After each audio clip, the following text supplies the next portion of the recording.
चलिए, hello dear students, welcome to all of you. Student IQ classes में आपका स्वागत है। स्टूडेंट, आज की वीडियो में हम लोग पढ़ेंगे रासायनिक अभिक्रियाएं और समीकरण। तो हम इसको बहुत ही अच्छा तरीके से देखेंगे। आपने बहुत सारा वीडियो देखा होगा, हम ये मानते हैं कि आप बहुत जगह से पढ़े होंगे। एक बार मेरे वीडियो को विश्वास करके देखिए, कुछ ना कुछ नॉलेज जरूर हो जाएगा और उससे हटके आपको। ठीक है, तो चलिए शुरू करते हैं बिना टाइम को वेस्ट किए। रासायनिक अभिक्रिया और समीकरण, इसमें एक एक पॉइंट को हम लोग बहुत ध्यान से देखेंगे। इसके पहले आपको बता दें कि हमारे चैनल का नाम है स्टूडेंट आईक्यू। जो भी स्टूडेंट इसको सर्च नहीं किए हैं, इस चैनल को देखिए, आपके सामने है, इसको आप सब्सक्राइब कर लीजिए कि आने वाला वीडियो आप तक पहुंच जाए। तो चलिए शुरू करते हैं इसको कि इसमें है क्या। तो यहां से देखिए कि रासायनिक अभिक्रिया, देखिए आप जानते हैं अभिक्रियाएं दो प्रकार की होती है। एक होता है भौतिक अभिक्रिया और एक होता है रासायनिक अभिक्रिया। तो भौतिक अभिक्रिया यानी फिजिकल रिएक्शन, वैसे रिएक्शन जो बाहर बाहर हमें दिखाई देते हैं, और केमिकल रिएक्शन होते हैं जो आंतरिक रिएक्शन होते हैं। यानी अगर सिंपल में अगर आपसे कोई कह दे कि भौतिक अभिक्रिया और रासायनिक अभिक्रिया में क्या फर्क है, तो आप कहिएगा कि भौतिक अभिक्रिया में कोई भी नया पदार्थ नहीं बनता है। पहला पॉइंट क्या नोट कीजिएगा कि भौतिक अभिक्रिया में कोई भी नया पदार्थ नहीं बनता है, लेकिन जब भी कोई रासायनिक अभिक्रिया होती है तो कोई ना कोई नया पदार्थ जरूर बनता है। क्या कहा मैंने? जब भी कोई रासायनिक अभिक्रिया होगी तो कोई ना कोई नया पदार्थ जरूर बनता है। ठीक है, अच्छा, भौतिक अभिक्रिया को एक रूप से दूसरे रूप में लाया जा सकता है। यानी भौतिक अभिक्रिया जो होती है वह क्या होती है, आपको एक से दूसरे टर्म में आप ला सकते हैं। लेकिन रासायनिक अभिक्रिया जब एक बार हो जाएगी तो वह आप उसे एक से दोबारा नहीं ला सकते हैं। जैसे कि अगर कभी दूध से दही बन जाता है तो आप फिर दही से दूध नहीं बना सकते हैं, तो यह हो गई रासायनिक अभिक्रिया। लोहे में जंग लगना, यह हो गई रासायनिक अभिक्रिया। लेकिन पानी का वाष्प बन जाना, यह है भौतिक अभिक्रिया। फिर वाष्प को आप पानी बना सकते हैं। इतना तो आप समझ रहे हैं। तो चलिए यहां पे देखते हैं हम लोग कि रासायनिक अभिक्रिया किसे कहते हैं। तो चैप्टर का अनुसार पढ़ेंगे और एक एक पॉइंट नोट करते चलेंगे। देखिएगा ध्यान से, जब कोई पदार्थ अकेले या दूसरे पदार्थ के साथ अभिक्रिया करके एक या एक से अधिक भिन्न गुण वाले पदार्थ का निर्माण करता है तो उसे रासायनिक अभिक्रिया कहते हैं। सबसे मेन पॉइंट है भिन्न गुण वाले पदार्थ का निर्माण करता है। तो यानी जब भी कोई रासायनिक अभिक्रिया होती है तो कोई ना कोई नया पदार्थ जरूर बनता है। ठीक है, तो इसे हम लोग कहते हैं रासायनिक अभिक्रिया। जैसे अब यहां पे देखिए, जैसे एग्जांपल में जब कोई धातु ऑक्सीजन से अभिक्रिया करती है, ध्यान दीजिए एक एक पॉइंट को मैं बताते चल रहा हूं। जब कोई धातु ऑक्सीजन से अभिक्रिया करती है तो धातु का ऑक्साइड बनाती है। पॉइंट नंबर 1 नोट कीजिए, यहीं से पढ़ाई स्टार्ट हो जाएगा और यहीं से सारा कंपटीशन भी आप यहीं से आराम से फाइट कर सकते हैं। ध्यान दीजिएगा, तो जब भी कोई भी धातु हो, जैसे कि धातु में आपका कैल्शियम धातु हो गया, सोडियम धातु हो गया, पोटेशियम धातु हो गया, मैग्नीशियम धातु हो गया। यानी आपको यह भी मालूम होना चाहिए कि कोई भी धातु होता है उसकी संयोजकता 1, 2 या 3 होती है। क्या कहा मैंने? कोई भी धातु होगा बाबू, उसकी संयोजकता कितनी होती है? वैलेंसी 1, 2 या 3 होती है। कोई भी धातु होगा, संयोजकता कितनी होगी? 1, 2 या 3। इसको धातु बोलते हैं। यानी धातुएं जो होती है वह धनात्मक होती है, यानी ये चार्ज को डोनेट करती है ना, प्रोटॉन को दे देती है, तो इन पर धनात्मक आवेश होता है। तो कैल्शियम, सोडियम, पोटेशियम, तो आप जानते हैं कैल्शियम का संयोजकता कितना होता है बाबू? 2 होता है। सोडियम का संयोजकता कितना होता है? 1 होता है। पोटेशियम का संयोजकता कितना होता है? 1 होता है।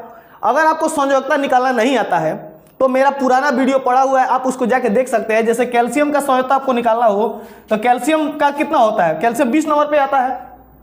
तो 2, 8, 10 और 10, 8, 18, 18 2 कितना हो गया? 20।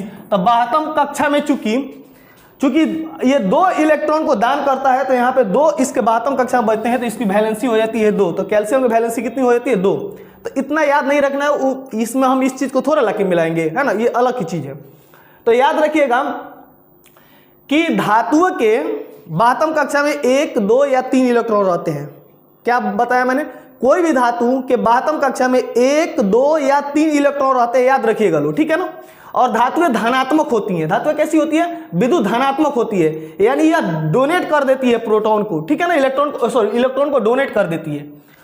अब मेरा सवाल क्या था, जब भी कोई धातु ऑक्सीजन से अभिक्रिया करेगी तो वह क्या बनाएगी? धातु का ऑक्साइड बनाएगी। इस पृथ्वी पे कोई भी धातु ले लीजिए, ये देखिए कैल्शियम धातु ले लिए, हम ऑक्सीजन से रिएक्शन करा रहे हैं। देखिए ऑक्सीजन से रिएक्शन कराने का मतलब ये नहीं कि O से अभिक्रिया कराए, नहीं नहीं नहीं, जब भी आप ऑक्सीजन से अभिक्रिया कराइएगा तो ऑक्सीजन से अभिक्रिया कराने का मतलब यह होता है कि आप ऑक्सीजन गैस से अभिक्रिया करा रहे हैं। यदि सिर्फ O लिखिएगा इसका मतलब है कि ये ऑक्सीजन क्या है, धातु हो गया।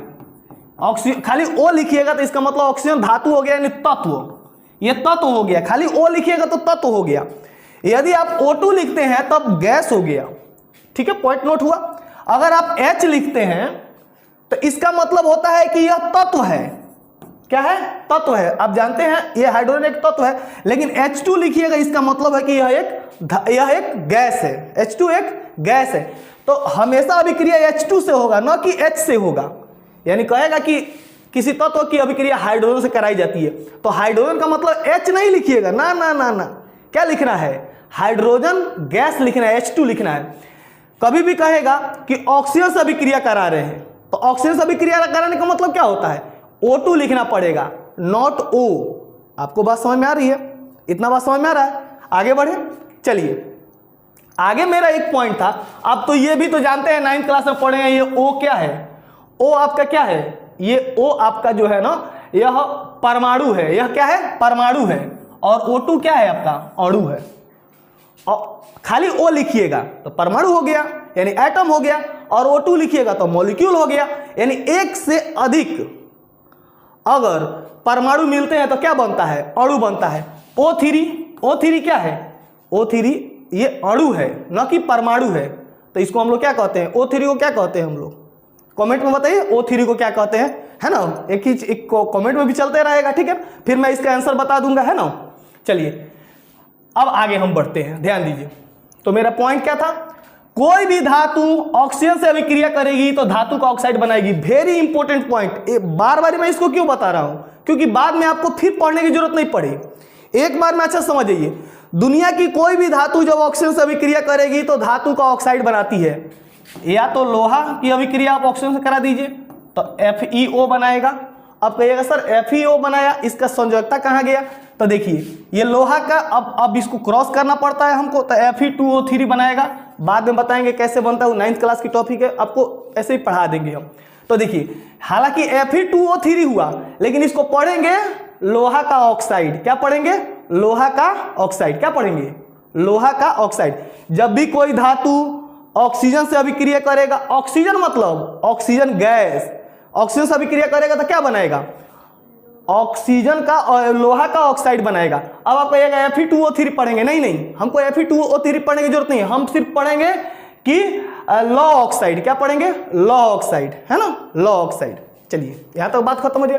अब आप कहिएगा सर कैल्शियम का ऑक्सीजन से अभिक्रिया कराइए ना, तो कोई दिक्कत नहीं है। ये आपका क्या बनाएगा, CaO बनाएगा। क्या बनाएगा, CaO बनाएगा।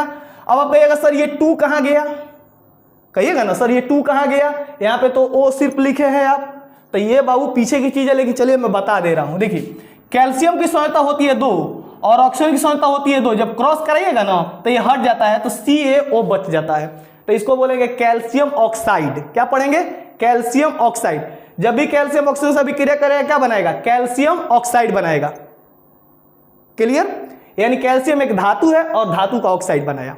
चलिए बात खत्म हो गया, आगे चलिए। अब आगे बताएंगे धातु का ऑक्साइड अम्लीय होते हैं कि क्षारीय होते हैं। ये आगे की पॉइंट है, रुके रहिए वीडियो में, मैं बताऊंगा कि धातु के ऑक्साइड क्षारीय होते हैं कि अम्लीय होते हैं, ठीक है ना। चलिए अब यहां पे देखिए Mg है, ये ऑक्सीजन से अभिक्रिया किया, क्या बना, MgO बना। अब कहिएगा सर यहाँ पे 2MgO क्यों नहीं लिखे हैं, अरे भाई अभी नहीं बता रहे हैं, बैलेंस करना आगे हम लोग पढ़ेंगे। ये MgO बनाया। अब यहाँ पे एक चीज और आपको पढ़नी पड़ेगी, अब यहाँ पे ध्यान दीजिएगा। अब मैं आपको 1-2 पॉइंट बताऊंगा। देखिए अब आपको पढ़ना है एक चीज, अब आपको पढ़ना है यह कि सर अभिकारक किसे कहते हैं और उत्पाद किसे कहते हैं। बहुत सारे बच्चे नहीं जानते हैं, आप जानते हैं तो अच्छी बात है। अभिकारक किसे कहते हैं, रिएक्टेंट क्या है, और उत्पाद यानी प्रोडक्ट क्या होता है। अब प्रोडक्ट का मतलब यहां पे मल्टीप्लाई मत समझ लीजिएगा, प्रोडक्ट का मतलब होता है उत्पाद।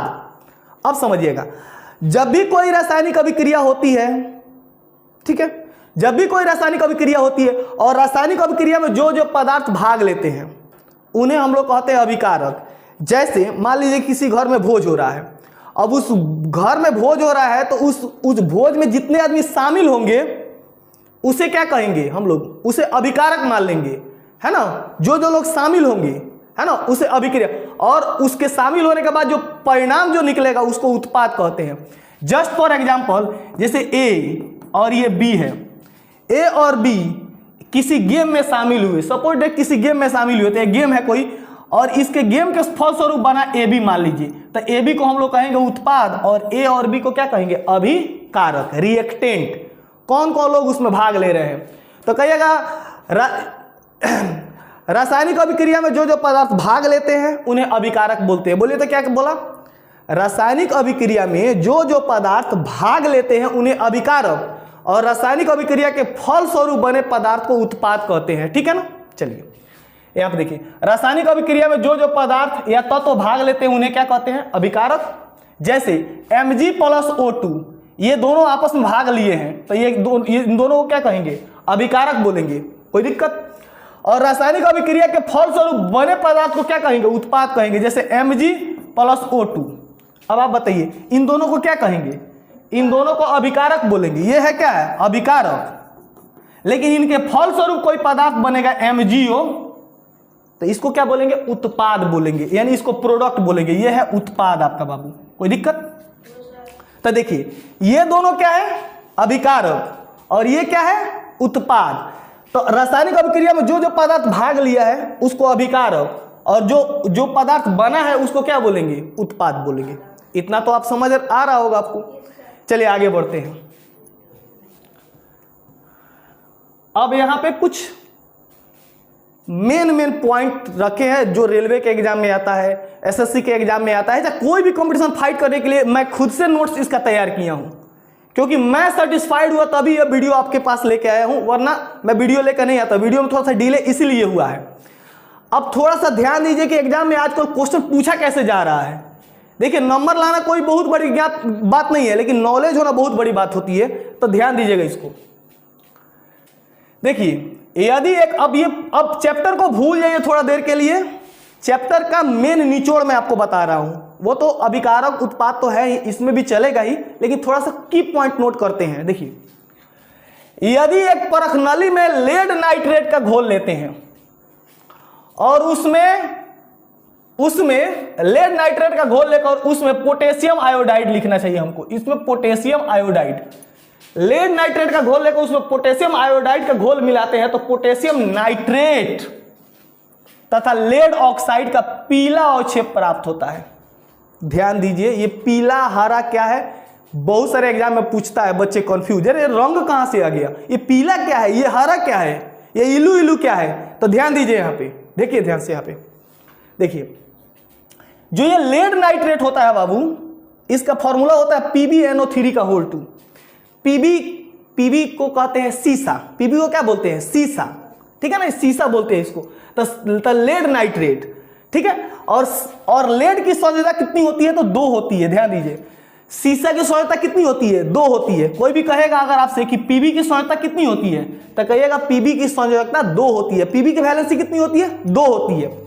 और नाइट्रेट की वैलेंसी बाबू 1 होती है। NO3 की वैलेंसी कितनी होती है, 1। तो 2 चीज आपको याद, देखिए इसी में से हम हर चीज पढ़ते चलेंगे, अलग से थोड़े पढ़ना है, अलग से नहीं पढ़ना है, इसी में से पॉइंट निकालते चलेंगे, यानी बनते जाइए, कोई दिक्कत नहीं है। तो पीबी जो होगा इसकी सांद्रता होती है 2, और नाइट्रेट जो होता है उसकी सांद्रता होती है कितनी, 1। तो यहां पे बनेगा PbNO3।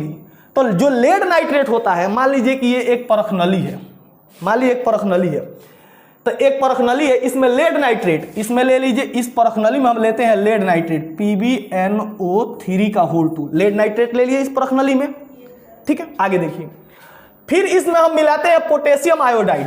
अब हम पोटेशियम आयोडाइड को हम लोग कहते हैं Ki, क्या बोलते हैं, Ki। K से होता है पोटेशियम, K से क्या होता है, पोटेशियम, और I से होता है आयोडाइड।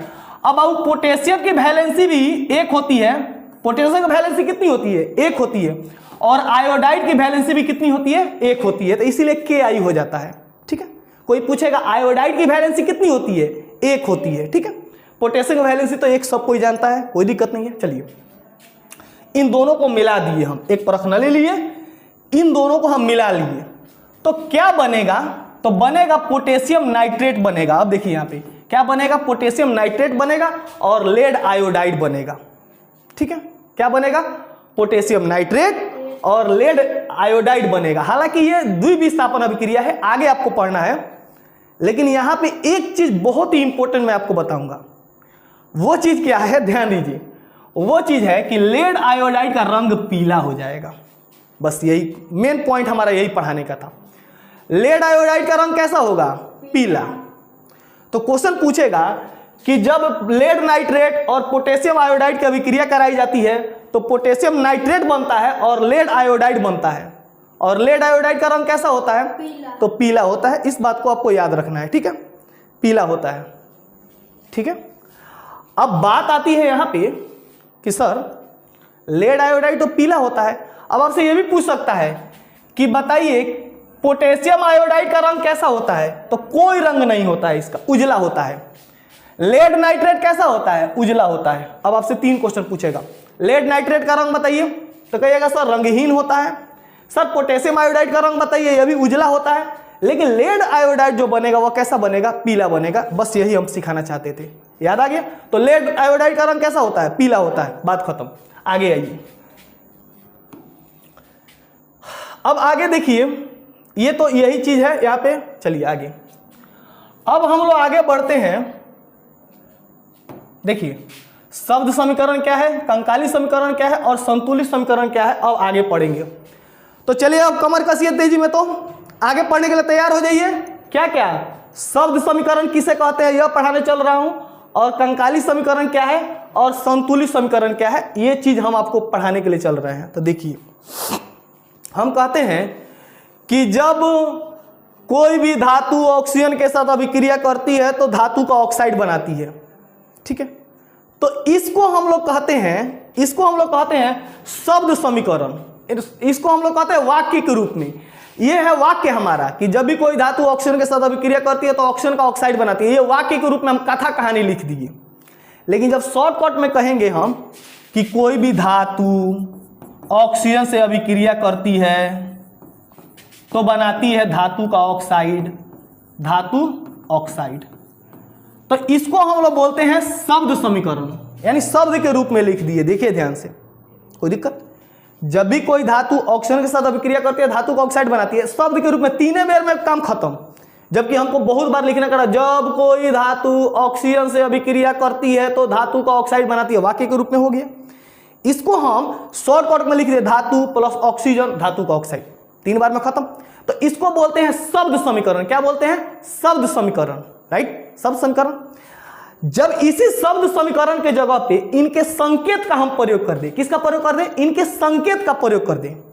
जैसे कि कोई भी धातु ले ले, मान ले पोटेशियम ले ले, ऑक्सीजन को हम O2 ले ले और हम कह दें यहाँ पे KO2, लेकिन यहाँ पे ऐसे नहीं होगा, K2O हो जाएगा, K2O।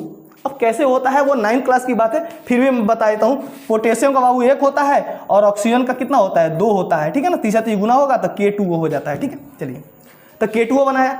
अब आप बताइए, इसको बोलेंगे हम लोग कंकाली समीकरण। ये क्या है, कंकाली समीकरण है।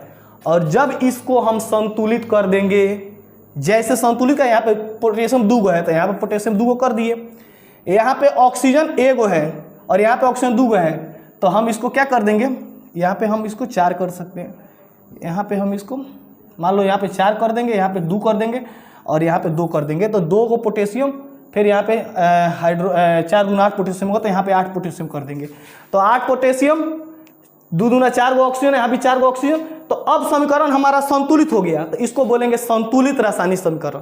तो आगे चलिए, इसको मैं बता रहा हूं, ध्यान दीजिए। शब्द समीकरण क्या होता है, किसी भी रासायनिक अभिक्रिया को वाक्य के रूप में न लिखकर, ना ना ना ना ना, वाक्य के रूप में न लिखकर, है ना, संक्षिप्त में लिखने की विधि को हम लोग क्या कहते हैं, शब्द समीकरण कहते हैं। जैसे कि जब मैग्नीशियम के फीते को वायु की उपस्थिति में दहन किया जाता है तो मैग्नीशियम ऑक्साइड बनता है।